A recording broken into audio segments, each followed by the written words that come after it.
I just got to give Ethan Strauss credit. Ethan Strauss, as I said at the top of the show, you know, I'm not going to put him on my level, but he's damn close. This guy writes and talks about the things that other journalists in the sports world just refuse to address and talk about. The guy's amazing. I subscribe to the House of Strauss. I suggest the rest of any of you interested in the culture around sports and the issues around sports that mainstream corporate media shy away from.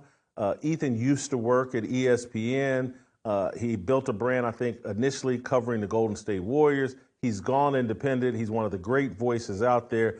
He's written a piece about Caitlin Clark, and I think it just came out this morning. We saw it just before the show, and thank God we did, because it gets to everything that we've been talking about, like what's wrong with the WNBA, what's wrong with diversity, equity, and inclusion, what's wrong with this race agenda, what's wrong with this Black Queens agenda. And so he's written a story about Nike and why Nike has been reluctant to take advantage of Caitlin Clark, because they have. And what I've always thought was like, man, that contract she signed seemed pretty reasonable. It's like, wow, Caitlin Clark comes out of Iowa, and I started saying after her junior year in college, like, hey man, she's the biggest star in college sports. And then after what she did at Iowa her senior year, I started saying, hey, I think she's going to be the biggest star in sports. And we've never seen this. This is a woman in America that is going to dwarf the men in terms of popularity and influence, driving. We haven't seen this since Tiger Woods, was my argument, that Tiger Woods lifted up the PGA Tour and made it very, very relevant. But this is even more impressive because the PGA Tour had relevance. They had Jack Nicklaus, who's a legitimate star of stars. The WNBA's never had anything. Nothing. Cheryl Miller couldn't really move the needle. Candace Parker couldn't really move the needle.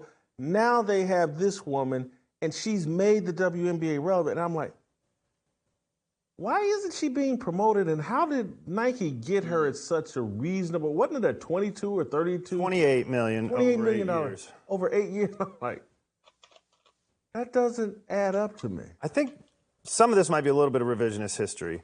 Going into we all sat here and argued that she should go back to Iowa. Yeah. Because she would die and get swallowed up in the WNBA and everybody would stop watching her. That's when Nike struck. I think they got this well before she was showing triple, quadruple the ratings of other WNBA games. See, we could sit here and speculate, and we did on this show, and for about, I think it was maybe 72 hours, I thought like, hey, this will be over with after college, and said so on this show. And my memory, and it could be wrong, but within 72 to what's 72 times 86, 96 hours? Is it 24 times 7 plus 20, 96? Within 4 days, I'm telling you, I think I had pivoted to, I think I definitely pivoted after the WNBA draft. For sure you were pivoted by then, so it was before there was a game. Okay, Hadley, somebody help me out. When was the WNBA draft? Because the NCAA tournament wraps up in early April, and wasn't the WNBA draft maybe just a week after that? And so April 15th. Yeah, April 15th. NCAA tournament probably wraps up April 8th, maybe, something like that. And so it wasn't a long process of me going, hey, I think this will be over, to, holy cow, this woman's going to be the biggest star in sports. And I'm not Nike. They're experts at this. They were able to see, and again, you weren't around at this time, but it's like when Michael Jordan left North Carolina, it's not just his size that two centers went ahead of him. No one fully understood what he was going to be in the NBA. And there's a guy at Nike that they made the movie about, that Matt Damon played or whatever. Sonny Vaccaro. But yeah, Sonny Vaccaro, thank you. Sonny Vaccaro saw it. And again, Nike's supposed to be able to see these things and know. But anyway, Ethan Strauss argues in the piece. Let me read some of the piece and then bring you guys into this. I'm going to read a significant chunk of this just so, and I'm sorry, Ethan, make people get subscriptions instead of me just reading your stuff out loud. But back when Nike stock was around its all-time high, I wrote a 5,000-word essay on the corporation's awkwardly angry play for female customers. At the time I wrote it back in 2021, I couldn't foresee that the mega corp would sign history's biggest women's college basketball phenom in 2022. How fortuitous. I also couldn't foresee that this player would maintain the fame momentum through her interest into the WNBA, where she'd finish all first team as a rookie, and who could have predicted her games would average more than 1 million viewers, contrasted against the games of other players that would register 300K. Road arenas packed where she goes, crowds of girls wearing her jerseys. Nike signed her through 8 years at a cheap rate. You tell me that, and I assume Nike's doing fantastic in 2024 because it sounds like you're describing a billion-dollar athlete who suddenly appeals to previously unreached demos. The apparel behemoth has majority male customers and has long craved similar success with women. Fortunately, they signed the woman to build a brand around. Michael Jordan, Tiger Woods, Caitlin Clark. Instead, in the early Clark era, Nike stock has tanked over the span, and the CEO just got ousted. By the way, though Clark got famous around 2022, if you want to buy her shoe, you could be waiting until 2026 or 2027. He goes on to point out, like, Caitlin Clark's in her first NBA playoffs, first NBA season, and she's wearing Kobe Bryant's shoes. They don't even have a shoe for her. And it may not be till 2026, 2027.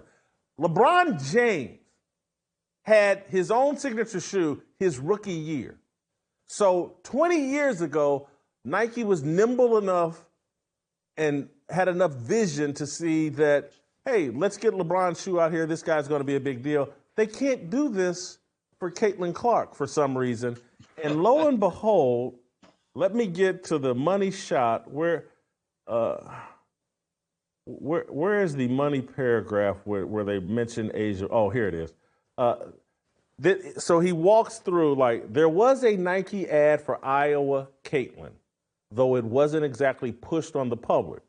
There has been no Nike commercial for Clark as a pro. Let that sink in. No Caitlin Clark commercial. She's had 4 years of being the biggest star in all of sports, driving all these television ratings. No Nike commercial. That was me. Now back to Ethan Strauss. Now Clark's Fever are in the WNBA playoffs, and she's wearing Kobe sneakers instead of her own signature brand. In summary, Nike lucked into the marketing chance of a generation, and they're using that to advertise old product. Why is it happening this way? Now here's the money. Based on conversations with people in the know, it indeed has something to do with the WNBA MVP and Nike athlete Asia Wilson. But beyond Wilson, it's about the culture at the company that's more concerned with quelling noise rather than making it as Nike once used to. This is DEI. This is, hey, Asia will be offended. This is Don Staley and the rest of the angry Yas Queen feminists saying, don't do that for that white girl until you make this 6'5" black woman more popular than the white girl. That when you look around and ask yourself, why is the WNBA marketing the playoffs leading with Asia Wilson and not Kelsey Mitchell, not Caitlin Clark? Why? Why are they? No, you're white. You have to stand in line. We're committed to Asia Wilson. Asia Wilson's not going to sell a shoe. Period. End of story. With Caitlin Clark, and I'm just going to keep it real, and I know this is embarrassing, what I'm about to say. I know it's embarrassing, but I'm going to say it.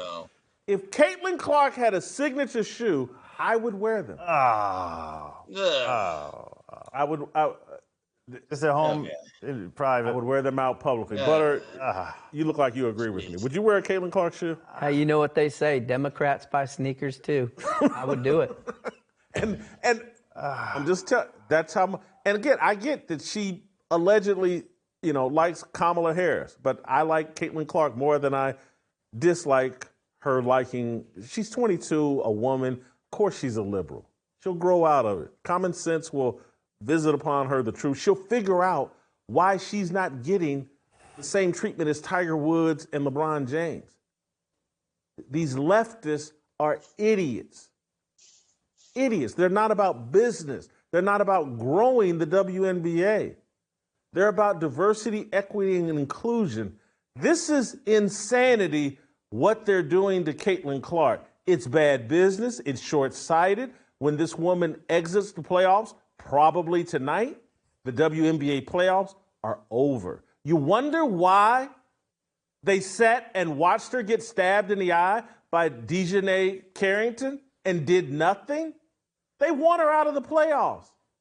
They think they're going to use these playoffs to build up a 6'5" Amazon woman, Asia Wilson, into the biggest star in sports. It ain't happening.